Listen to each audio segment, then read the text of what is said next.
যে নামের জন্যেই মহাপ্রভুর প্রথম স্ত্রী পরলোক গমন করেছিলেন। মারা গেছিল বলবো না, কারণ এই যে মানুষ মরে যায় এটা দম করে বলবেন না। আমরা যখন গুরুজন, বিশেষ করে মা বা বাবা যদি মানে দেহত্যাগ করে, আমরা দম করি একটা কথার মধ্যে বলে দিই মা মারা গেছে, বাবা মারা গেছে।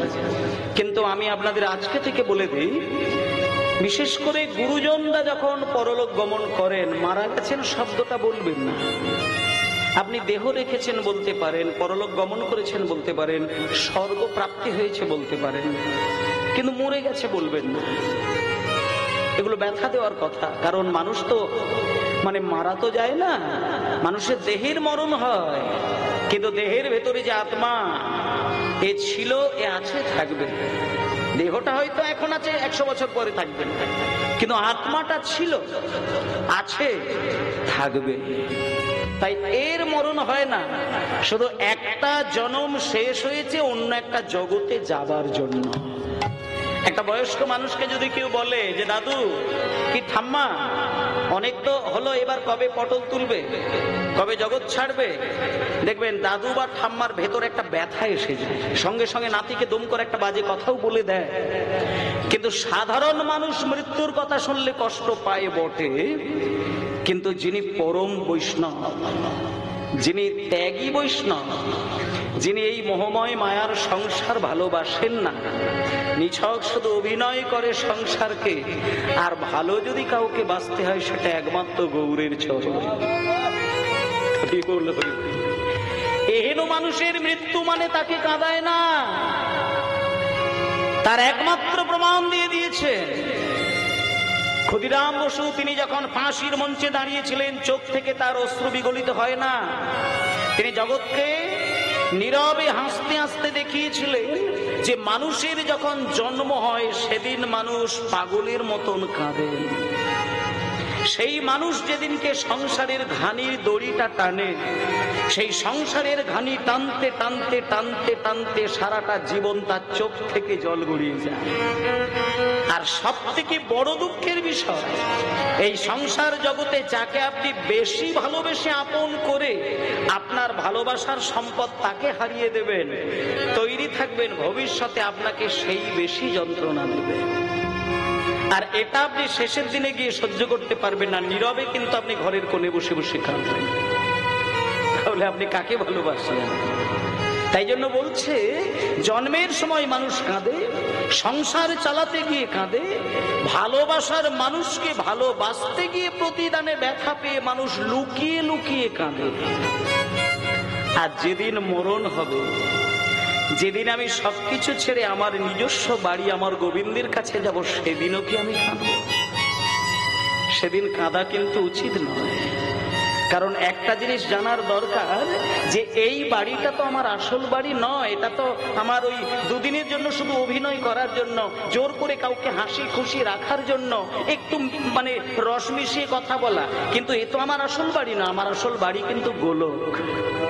কটা বছরের জন্য শুধু খাতা কলমে আমরা এসেছি, একটা ডায়েরি হাতে নিয়ে এসেছি, সেই ডায়েরিতে কিছু পৃষ্ঠা সাজানো রয়েছে, একটা করে দিনের পৃষ্ঠা, আর সেই এক একটি করে দিনের পৃষ্ঠা একজন কিন্তু রোজের কেড়ে কেড়ে নিয়ে টেনে টেনে ছেড়ে ছেড়ে নিয়ে চলে যায়। সেটা হলো সূর্য দেবতা। সূর্যদেব সকালবেলা উঠে সারাদিন আলো দেয়, আর আমরা সেই আলো পেয়ে কিন্তু ভুলে যাই, কিন্তু একবারও কিন্তু তাকিয়ে দেখি না, খেয়াল করে দেখি না যে যখন সন্ধ্যাবেলায় সে চলে যাচ্ছে, আমার জীবনের জীবন বেলা থেকে একটা করে দিনের পাতা কিন্তু কেড়ে নিয়ে চলে যাচ্ছে। যেদিন তোমার দিনের প্রত্যেকটি পৃষ্ঠা শেষ হয়ে যাবে, সেদিন তোমারই হাতে গড়া বাড়িটা সেইখান থেকে বাড়িয়ে দেবে, বার করে দিয়ে মাটিতে শুইয়ে দেবে। তোমার হাতে গড়া ফুলের বাগানের ফুল ফুটে থাকবে। যে নাতি নাতনিকে 10টা দিন দেখতে না পেলে তুমি কেঁদে উঠতে, সেই নাতি নাতনি তোমার বুকের সামনে ঝাপটে পড়ে কাঁদবে। সেদিন কিন্তু তোমার চোখে এক বিন্দু জল গড়িয়ে যাবে। স্ত্রী তোমার চরণ ধরে কাঁদবে, সেদিন তোমার চরণ টলবে না। তার কারণ মায়ার জগৎ শেষ। কৃষ্ণ ভজিবার তরে সংসারে আইনু, মিছে মায়ায় বদ্ধ হয়ে বৃক্ষ সম হইল। এটা সবাই বোঝে না। সেই জন্য কেউ মারা গেছে নয়, স্বর্গ পেয়েছে। আমিও যেদিন স্বর্গে যাব, আমার নিজের বাড়িতে যাব, নিজের মালিকের সাক্ষাৎ দর্শন করব, কিন্তু এই মায়ার সংসারের জন্য আমি আর কাঁদবো না। তাই সবকিছুর জন্য কাঁদবেন, কিন্তু যেদিন মরণ হবে আপনি কাঁদবেন না, হাসি মুখে চলে যাবেন। কিন্তু সারাটা জীবন এমন একটা কর্ম তুমি রেখে দিয়ে চলে যাও, তুমি হাসতে হাসতে চলে যাবে, জগতের প্রত্যেকটা মানুষ তোমার কথা মনে করে কাঁদবে। এখনো মায়েরা চিন্তা করে দেখুন তো, রবীন্দ্রনাথের জন্মের দিন, মৃত্যুর দিন, নজরুল ইসলামের জন্মের দিন, মৃত্যুর দিন, রাজা রামমোহন রায়, ঈশ্বরচন্দ্র বিদ্যাসাগর, নেতাজি সুভাষচন্দ্র বসু, এনারা কি আমাদেরকে আলাদা করে 10 বিঘে জমি কিনে দিয়েছে, না 1 কেজি করে আলাদা করে লুকিয়ে লুকিয়ে সোনা কিনে দিয়েছে? কিচ্ছু দেয় না। কি দিয়েছিলেন? যাদের জন্য বছরে একটা বার করে দিন আমাদের কাছে ধরা দেয়, আর সেই দিনটা তাদের মূর্তিতে মালা দিতে গিয়ে যদি সত্যিকারের ভদ্র মানুষ হয়, তার চোখ থেকে 1 ফোঁটা জল গড়াবেই গড়াবে। কেন গড়াবে? এই এখানেই বলছে মানুষের পরিচয়, যে তুমি যেদিন মরে যাবে তুমি হাসতে হাসতে জগৎ ছাড়বে, আর তোমার কর্ম এই পৃথিবীতে থেকে যাবে। তোমার কথা মনে পড়ে সাধারণ মানুষ তখন মাথা নিচু করে কাঁদবে। সেদিন তোমার জন্ম সার্থক হবে। আর সেই জন্ম সার্থক করার জন্যই আজকে আমাদের শ্রেষ্ঠ অবতার পরম ভগবান ঈশ্বর পরম কৃষ্ণ সচ্চিদ আনন্দময় বিগ্রহের প্রতিমূর্তি রাধার সঙ্গে মিলিত হয়ে রসমালাই হয়ে গৌর হয়ে বাংলার মাটিতে ধরা দিলেন। তাই সবাই মিলে সেই নিতাই, সেই গৌরের উদ্দেশ্যে শ্রী গুরু নিতাই গৌর প্রেমানন্দে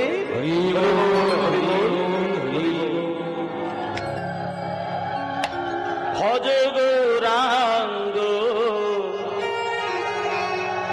কহ গৌরাঙ্গ,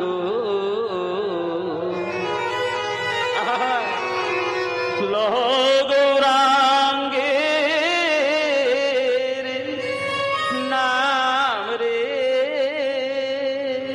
মায়েরা, বাবা, একটা কথা বলি, ভক্তিটা এমন একটা জিনিস না, ভক্তি যে ভক্তি ভক্তি ভক্তি, প্রেম প্রেম, ভালোবাসা, অনুরাগ, এগুলো না, মানে এমন একটা জিনিস, এটা যদি আপনি একবার হৃদয়ে তৈরি করতে পারেন, ভগবানকে খুশি করার লাগবে না, সমাজের মানুষের কাছে মিষ্টি কথা বলে খুশি করতে লাগবে না।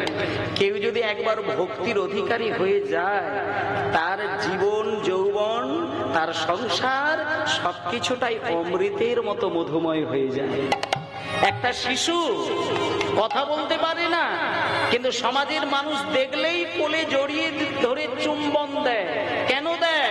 কারণ তার আবেগটা বড় সুমিষ্ঠ। আস্তে কথাগুলো একটু ভালো করে মন দিয়ে শুনবেন। একটা শিশুর আবেগ এত মিষ্টি আবেগ, তাকে মুখে ভাষা দিতে লাগে না, সেমনি কারোর সামনে দাঁড়িয়ে থাকলে তাকে হাত বাড়িয়ে কোলে স্থান দেয়। তা তুমি যদি তোমার ভক্তি দিয়ে, তোমার শুদ্ধ চিন্তা দিয়ে তোমার আবেগটাকে মিষ্টি রাখতে পারো, তোমাকে জোর করে মানুষের কাছে ভালো সাজতে হবে না। তোমার ওই বাইরে থেকে মিষ্টি আবেগ দেখেই কিন্তু মানুষ তোমাকে সম্মান দেবে, যেটা দিয়েছিলেন চৈতন্য মহাপ্রভুকে দেখে। আজকে চৈতন্য মহাপ্রভু কার কাছে গিয়েছেন? ব্যর্থ হয়েছেন। চাঁদগাজী মুসলমান, কিন্তু হাজার হাজার মানুষের সামনে চৈতন্য মহাপ্রভু যখন দাঁড়িয়েছিলেন, চাঁদগাজী নিজে হাত জোড় করে এসে কিন্তু চৈতন্য দেবের কাছে তার অপরাধ স্বীকার করেছিলেন, এবং সেদিন থেকে বলে দিয়েছিলেন যে আমি যতদিন বেঁচে থাকবো, এবং আমি আজ থেকে কথা দিয়ে গেলাম, আমার এই মুসলমান মাটির মধ্যেও বংশের মাঝখানে সারা জীবন ধরে হরিনাম চলবে, খোল করতাল বাজবে। তাই জন্য আপনাদেরকে একটা কথা বলে দিই, ভক্তি, আবেগ, শুদ্ধ চিন্তা, এগুলো যদি আপনি ধরে রাখতে পারেন, তাহলে কিন্তু মানুষের কাছে ভালোবাসার জন্য কোনো কিছুই করতে লাগবে না। আপনাকে মানুষ আপনাকে অনায়াসেই ভালোবাসা দেবেন। আর সেইটার একমাত্র রাস্তা দেখিয়েছিলেন আমার প্রেমিক ঠাকুর চৈতন্য মহাপ্রভু। এবং চৈতন্য মহাপ্রভু তো সবকিছু দিতে পারেননি, মহাপ্রভু আমাদেরকে সবকিছু দেয়নি। মহাপ্রভু চলে যাবার পরে আরেকজন এসেছিলেন, যিনি আমাদেরকে ভরিয়ে দিয়েছিলেন। মানে তাকে ভুললে অকৃতজ্ঞ বেঈমান ছাড়া কিছু বলা যাবে না। বাঙালিদেরকে অকৃতজ্ঞ বলতে হচ্ছে এই কারণে, বাঙালি আসল মানুষকে সম্মান করেননি, নকল মানুষকে নিয়ে মাথায় করে তুলে নাচেন। তার প্রমাণ অনেক কিছু রয়েছে, ওই দিকটা আমি যাচ্ছি না, আপনারা যারা বিচক্ষণ মানুষ জানেন। তা সেই জন্য একটা জিনিস বলতে চাই যে আপনি বিচার করে জীবন যাপন করবেন, কেউ খুশি থাক না থাক আপনি খুশি থাকবেন, আর জগৎপতি ভগবান আপনাকে খুশি রাখবেন। তাই চলুন একটা গান দিয়ে বেরিয়ে যাই। ভজ গৌরাঙ্গ, এটা আপনাদেরকে দায়িত্ব দিচ্ছি, প্রত্যেকদিন ভোর 5টার সময় উঠবেন। 5টা, আমি এদিক ওদিক হিসাবটা বললাম না, আমি একটা অ্যাপ্রক্স বলে দিলাম, একটা মোটামুটি বলে দিলাম যে 5টায় উঠবেন। আর ওই 5টার সময় উঠে 5টা মিনিটের জন্য ঠাকুর ঘরে যদি যেতে সময় না হয়, অন্তত আপনার বাসি বিছানাতে বসেই করবেন। কারণ বিবেকানন্দ এগুলো একটু পরিষ্কার করে দিয়েছিলেন যে জোর করে ধর্ম পালন করতে হবে না, হবে না। আরে বাবা, স্বামীজির নিয়ে কত গাদা গাদা গাদা গাদা নোংরা নোংরা মিথ্যে কথা কত মানুষ বলেছে, তাতে কি স্বামীজির সম্মান নষ্ট হয়ে গিয়েছে? আজকাল বাড়িতে বাড়িতে সুগার রোগীর আমদানি, তাতে কি মিষ্টির দোকান কমে গিয়েছে না মিষ্টির দোকানের মিষ্টি সেল কমে গেছে? আর ম্যাক্সিমাম মানুষের পেটে গ্যাসের মানে কি প্রবলেম, কিন্তু তাতে কি আর ঘিয়ের দাম কমেছে? অতএব যার সম্মান যেখানে সেখানে থাকবেই, ওটা নিয়ে ভাবার দরকার নেই। আমাদের যেটা কাজ সেটা করণীয়, সেটা করতেই হবে। সেই জন্য আপনাদের বলি, অত যুক্তি তর্ক নয়, 5টার সময় আপনি ঘুম থেকে উঠবেন। 5টার সময় উঠে ওই স্বামীজির কথাটাকে মাথায় রাখবেন। স্বামীজি সব খেতেন, স্বামীজি মাছ মাংস সবই খেতেন, এবং তিনি একটা কথাও বেলুর মঠে হয়তো তিনি বলে দিয়েছিলেন, সেই জন্য বেলুর মঠে একটা দিন বছরের, আমি পার্টিকুলার দিনটা বলতে পারবো না, কিন্তু একটা দিন বছরে আছে যে দিনটা মানে মাছ মাংসের প্রসাদ তৈরি করে ভক্তদেরকে দেওয়া হয়, এবং সেই বিধানটা স্বামীজিকে সম্মান দেওয়ার জন্য করে। এবং একটা কথা বলি, স্বামীজি যখন মরে যায়, স্বামীজিকে পছন্দ করেন না এমনও কালপিট মানুষ এই বাংলার মাটিতে ছিলেন, যারা স্বামীজি মরে যাবার পরে একটা প্রবাদ রটিয়েছিলেন যে মাংস খেগো লোকটা মারা গেছে, এরকম কথা উঠেছিল। তা স্বামীজির জায়গা কোথায়? স্বামীজি কেন মাংসের মানে পরামর্শ দিয়েছিলেন, সেই চিন্তাটা করার মতন আমাদের মাথায় কিন্তু এই শুভ বুদ্ধিটা নেই।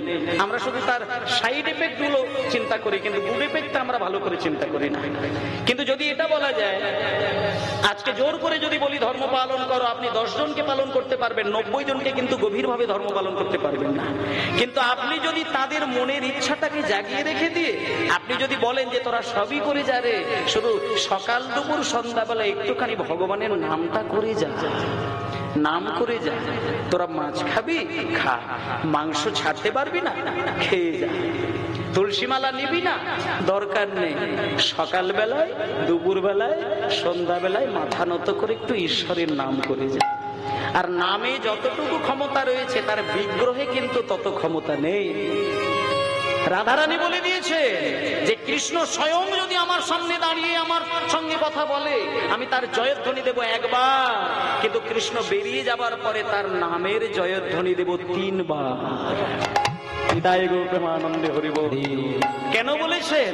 তার কারণটি হলো এটাই, হরিবোল হরিবোল হরিবোল হরিবোল, নিতাই গৌর হরিবোল, জয় নিতাই, হরিবোল হরিবোল। বেশ, তা সেই জন্য আমি আপনাদেরকে একেবারে আসল জায়গাটা বলি, বিগ্রহটা যদি ধরে রাখতে পারেন সেটা তো আপনার মনকে এক কেন্দ্রে বসানোর জন্য, কিন্তু নামের থেকে পূর্ণ শক্তি কিন্তু স্বয়ং ভগবান নিজে হতে পারেন। তাই জন্য রাধারানীর চরণের আলতাপাটি বরাবর নিজ হাতে তার নামটা লিখে দিয়ে কৃষ্ণ কেঁদে কেঁদে বলে গিয়েছিল, রাধে আমার 1000 কথা তোমার মন গলাতে পারেনি। সেই মান লীলায় রাধারানীকে পাগলের মতো বুঝিয়েছিলেন কৃষ্ণ, কিন্তু রাধারানীর একটা কথাও কিন্তু কৃষ্ণের কথা কানে লাগেনি। যাবার বেলায় কৃষ্ণ রাধারানীর আলতাপাটি বরাবর নিজের নাম লিখে দিয়ে শুধু শেষবারের মতো বলে গেলেন যে রাধে আমার কোনো কথাই তুমি শুনলে না। শুধু যাবার সময় একটা কথা বলে দিয়ে চলে যায়, যেদিন তুমি আমার কথা মনে করবে, আমাকে তুমি দেখতে না পেলেও তোমার চরণের দিকে তাকিয়ে দেখবে আমি নাম রূপে তোমার পায়ের ধারে রয়ে গেলাম, আর আমি সেইখানে লিখে দিয়ে গেলাম যেই নাম সেই কৃষ্ণ, ভজ নিষ্ঠা করি ওই নামের সহিতে আছেন আপনি শ্রীহরি। পিতায় গৌর প্রেমানন্দে হরি হরি বল। রাধারমন চরণ দাসদেব তিনি ছোট্ট করে একটা জায়গায় একটা পয়েন্টে তিনি বলেছিলেন যে একজন সারাটা জীবন কীর্তন গান করে যায়, সারা জীবন ধরে ধুতি পাঞ্জাবি পরে যায়, সারাটা জীবন ধরে 10 লক্ষ টাকার মন্দির তৈরি করে সেইখানে 3 বার ভগবানকে সেবা দিতে দিতে কাঁদতে পারে, জপের মালায় নাম করেন, দ্বাদশ সঙ্গে তিলক সেবা করেন, কিন্তু মানুষের সঙ্গে ভদ্রতা বজায় রাখতে সে পারে না। বাকি সবকিছু করেন, মন্দির করেছে, তিলক সেবা করেছে, ধুতি পাঞ্জাবি পরেছে, হ্যাঁ সময় সময়ে জপের মালায় নাম করেন, বছরে 10 বার তীর্থে বেড়াতে যায়, মথুরা বৃন্দাবন দ্বারকা মথুরা যে কোনো জায়গায় যেতে পারে, কিন্তু মানুষের সঙ্গে ভদ্রতা বজায় রাখতে পারে না। এই ক্ষেত্রে বললেন যে শোনো, এই মানুষের থেকে যিনি তিলক সেবা করেন না, ধুতি পাঞ্জাবি পরে না, মন্দিরে গিয়ে হা কৃষ্ণ বলে কাঁদতেও পারে না, কিন্তু মানুষের সঙ্গে ভদ্রতা বজায় রাখতে সে চিরকাল দেখিয়ে এসেছেন, বলছে এই মানুষের থেকে সেই মানুষটা সম্মানীয় হতে পারেন না। কারণ মানুষের সব থেকে বড় পরিচয় হলো মানবিক গুণ সম্পন্ন একটা আদর্শ মানুষ। কারণ এই যে চৈতন্যদেব আজকে কীর্তন গান এনেছেন, সারা বিশ্বব্যাপী কীর্তন গানের প্রচার, এর মাধ্যম দিয়ে কি শিক্ষা দেয়? কি শিক্ষা দেয়? চৈতন্যদেব জন্মগ্রহণ করে তিনি যে তার পাণ্ডিত্যটাকে তার কীর্তন গানের মধ্যে ছড়িয়ে দিয়েছেন, তার উদ্দেশ্য কিন্তু হরি হরি বলে কাঁদা নয়। চৈতন্যদেবের আদর্শ কিন্তু গলা ভর্তি করে তুলসী মালা নিয়ে হা কৃষ্ণ বলে কান্নাকাটি করার নয়। চৈতন্যদেবের মূল কথা হলো একটা আদর্শ মানুষ তৈরি হয়ে পৃথিবীর বুকে বিচরণ করে। শ্রী গুরু নিতাই গৌর হরি। একটা সৎ মানুষের জন্য কোনোদিন আলাদা করে কৃষ্ণ বলে কাঁদার জন্য কাঁদতে হয় না। আপনি মন্দিরে গিয়ে জোর করে কাঁদবেন, দরকার নেই। ভদ্রলোককে কাঁদতে শেখাতে লাগে না। যে ভদ্র হয়, যে ভক্ত হয়, যে সৎ ব্যক্তি হয়, সে মন্দিরে বসে হাত জোড় করে তার নাম করলেই তার অজান্তেই চোখ থেকে ছলছল করে জল গড়িয়ে যায়। আর অভদ্র ব্যক্তিকে চেষ্টা করলেও মায়া কান্না কাঁদতে পারে, কিন্তু কৃষ্ণ প্রেমের কান্না এ জীবনে সে কোনোদিন কাঁদতে পারে না। এগুলোই প্র্যাকটিক্যাল। ভেতরে যদি পাপের বোঝা তৈরি থাকে, আপনি জোর করে তাকে কৃষ্ণ বলিয়ে কাঁদাতে পারবেন না, কিন্তু মায়ার কথা মনে করিয়ে দিয়ে কিন্তু কাঁদাতে পারবেন। তাই জন্য একটা কথা বলেছে যে এই চামড়ার চোখে 2 রকমের জল গড়িয়ে যায়, একটা হলো মায়া কান্না, আর একটি হলো প্রেমের কান্না। কেউ যদি মন্দিরে গিয়ে কাঁদে, সেই চোখের জল যথেষ্ট পরিমাণে যদি গরম জল হয় এবং সেই চোখের জলটা যদি নোনতা স্বাদের হয়, তাহলে 100 ভাগ পরিষ্কার তার সংসারের কোনো যন্ত্রণা তাকে কাঁদিয়ে দিয়েছে। ভগবানকে ভালোবেসে সে কাঁদেনি। আর যেদিনকে সবকিছু ভুলে গিয়ে কেবল কৃষ্ণের চরণকে ভালোবেসে বুকে জড়িয়ে ধরে কাঁদবে, সেদিন তার চোখের জল বরফের থেকে ঠান্ডা জল হবে। আর ভগবানের নামের জল কোনো স্বাদ হবে না। ভগবানের কৃষ্ণ প্রেমের জল, মায়া কান্না বাদে যে জল বিগলিত হয়, সেটা কোনোদিন নোনতা স্বাদের হয় না, তার কোনো স্বাদ থাকে না। সেদিন জানবেন আপনি এতদিন ধরে কৃষ্ণকে ভালোবাসলেন বটে, এই এতদিনে আপনি আসল প্রেমের কান্নাটা কাঁদতে পারলেন। এটা হে গৌর প্রেমানন্দে হরিবল হরিবল। তাই জন্য মানুষের কাছে সব থেকে বড় পরিচয় হচ্ছে একজন ধার্মিক হওয়া। এই যে ধর্ম সম্মেলন আজকে এই দাদা করেছেন, এই গ্রামের মানুষজন করেছেন, এটা হচ্ছে ধর্ম সম্মেলন। এই ধর্ম সম্মেলন বাংলার মাটিতে সবার আগে যেই জায়গায় হয়েছিল, সেই কথাটা আজকে আমি বলবো একটু পরে। কিন্তু ধর্ম সম্মেলনের মধ্য দিয়ে মানুষকে সচেতন হয়ে নিজ দায়িত্বে চিন্তা করার দরকার যে ধর্ম সম্মেলনের মূল অর্থটা কিন্তু ওই মানে একটা আভরণ দিয়ে বৈষ্ণব সাজার কৌশল নয়, আচরণ দিয়ে ভগবানের কথা চিন্তা করার কৌশল। আভরণ আচরণ দুটো জিনিস এক নয়। দেবাদিদেব মহাদেব বলেছেন যে তুমি আমাকে দেখে কৃষ্ণ ভজন শেখো। আমি সারা জীবন কৃষ্ণ বলে বলে আছাড় খাই, কিন্তু আমার গলায় তুলসী মালা দেখতে পাবে না। আমি সারাটা জীবন কৃষ্ণ বলে পাগলের মতো কাঁদি, কিন্তু আমি তিলক সেবা করি না। আমি সারা জীবন কৃষ্ণ বলে কাঁদি, কিন্তু আমি ধুতি পাঞ্জাবি পরি না, বাঘের ছাল পরে ঘুরে বেড়াই। আমি হা কৃষ্ণ বলে কেঁদে কেঁদে কখনো কখনো পাগল হয়ে যায়, কিন্তু চন্দন গায়ে মাখি না, চিতার ছাই ভস্য মেখে ঘুরে বেড়াই। তবুও কিন্তু আমি পরম বৈষ্ণব। কেন না, তিনি আভরণে বৈষ্ণব নন, তিনি আচরণে বৈষ্ণব। নিতাই গৌর হরি বল। তাই এই যে আচরণ, এই যে আদর্শ, যে আমি মানুষ, আমার দানব, আমার পাশবিক গুণ থাকলে হবে না, আমাকে থাকতে হবে দুটো গুণ। এক হচ্ছে মানবিক গুণ, আর নচেত সবার উপরে যেটা থাকার দরকার সেটা হলো দৈবিক গুণ।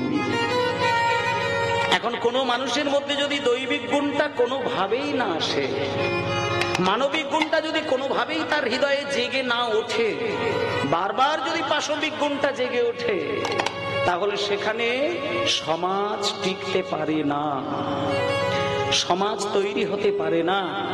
আপনি শুধু ওই ইটের উপরে ইট সাজিয়ে দিলে একটা ইটের পাঁজা তৈরি হবে, কিন্তু শক্ত দেওয়াল তৈরি হবে না। শক্ত দেওয়াল তৈরি করতে গেলে প্রত্যেকটা ইটের মাঝখানে একটু করে সিমেন্ট বালি দিয়ে মশলা সাজাতে হয়। তেমন সমাজে শুধু মানুষকে দাঁড় করিয়ে দিলে সমাজ তৈরি হয় না। অতি অল্প সময়ের জন্য আঘাতে সমাজ ভেঙে যায়। প্রত্যেকটা মানুষের হৃদয়ে যদি প্রেম রূপী মশলা থাকে, সমাজ অনায়াসেই মধুর হয়ে ওঠে।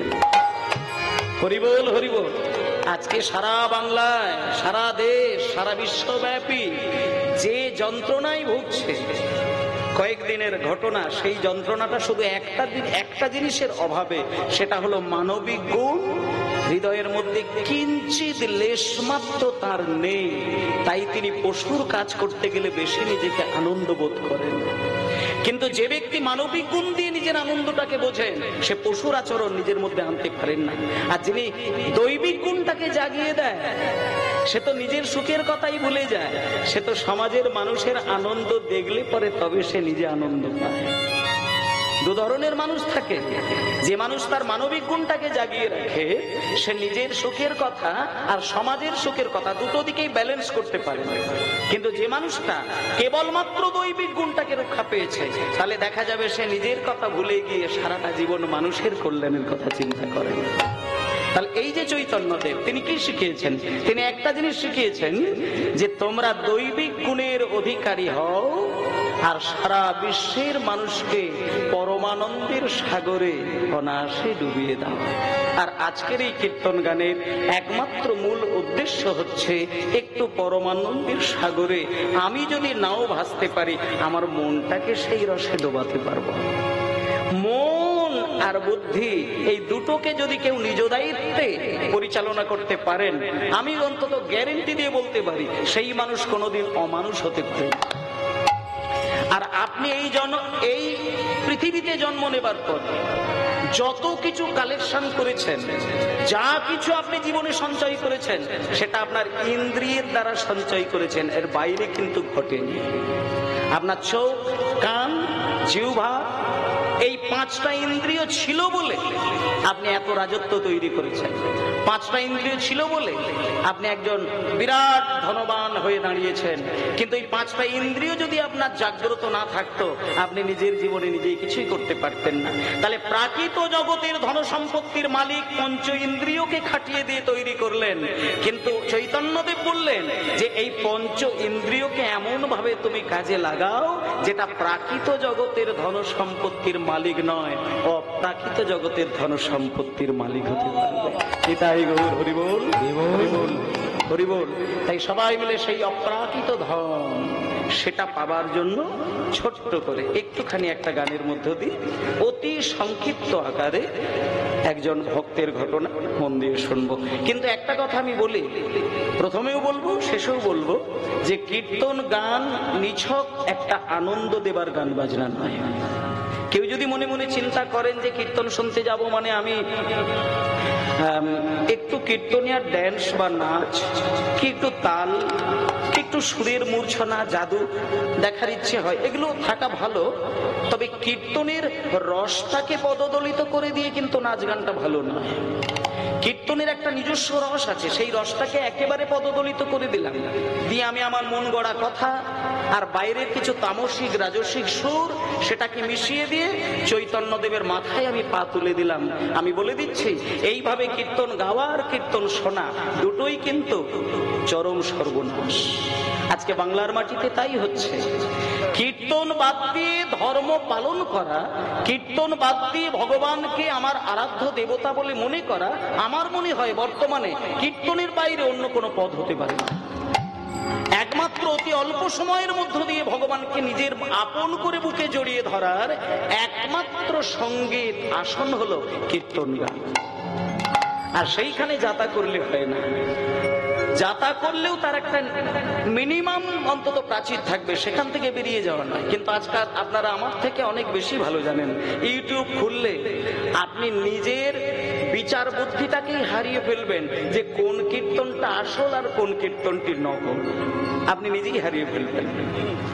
কিন্তু আপনার বুদ্ধিমত্তাটাকে ধরে রাখতে হবে। আপনাকে চিন্তা করতে হবে যে কীর্তনটা কিন্তু আমি যুক্তিতর্কের একজন পণ্ডিত সাজার জন্য শুনছি না, আমি একজন বৈষ্ণব সাজার জন্য কীর্তন শুনবো, আমি ভগবানকে চেনার জন্য কীর্তন শুনবো, আমি ভগবানকে আমার হৃদয় মন্দিরে রাখার জন্য কীর্তন শুনবো। সুতরাং যেখানে মিথ্যা যুক্তি দিয়ে কীর্তনের মূর্তি তৈরি করা হয়, সেই কীর্তনকে আমি সম্মান করি না।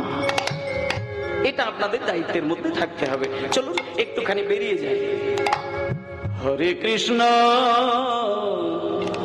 এই গানটা আমিও গাইব, একটু আপনারাও গাইবেন। হরে কৃষ্ণ কৃষ্ণ কৃষ্ণ হরে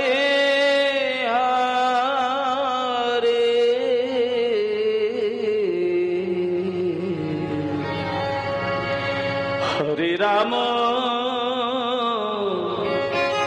হরে রাম রাম রাম হরে হরে। নিতাই গৌর হরি হরি কৃষ্ণ হরে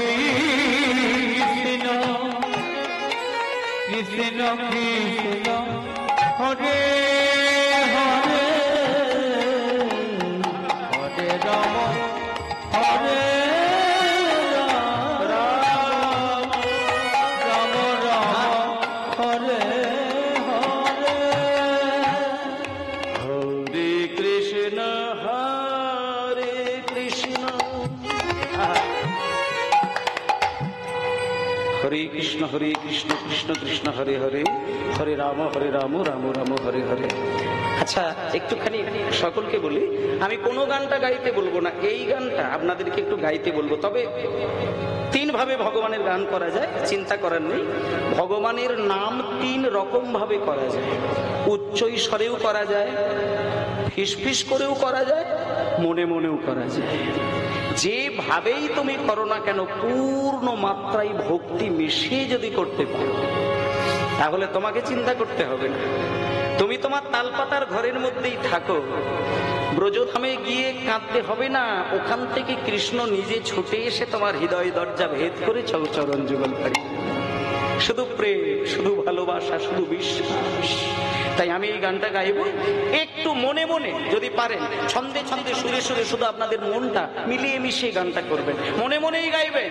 প্রেম আপনা আপনি এসে যাবে ভগবানের অপার কৃপা। চেষ্টা করবেন সুরে গানটা মেলানো। হরে কৃষ্ণ হরে কৃষ্ণ কৃষ্ণ কৃষ্ণ হরে হরে হরে রাম হরে রাম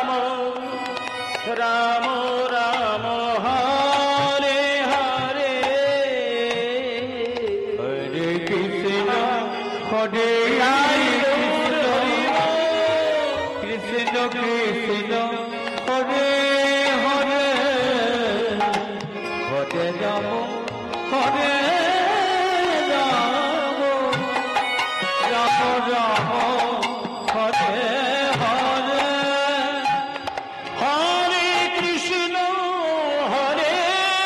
কৃষ্ণ কৃষ্ণ কৃষ্ণ হরে হরে হরে রাম রাম রাম হরে হরে হরে কৃষ্ণ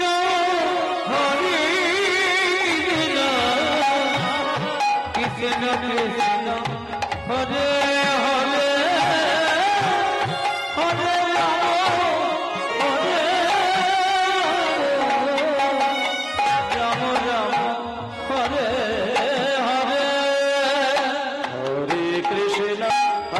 হরে কৃষ্ণ কৃষ্ণ কৃষ্ণ হরে হরে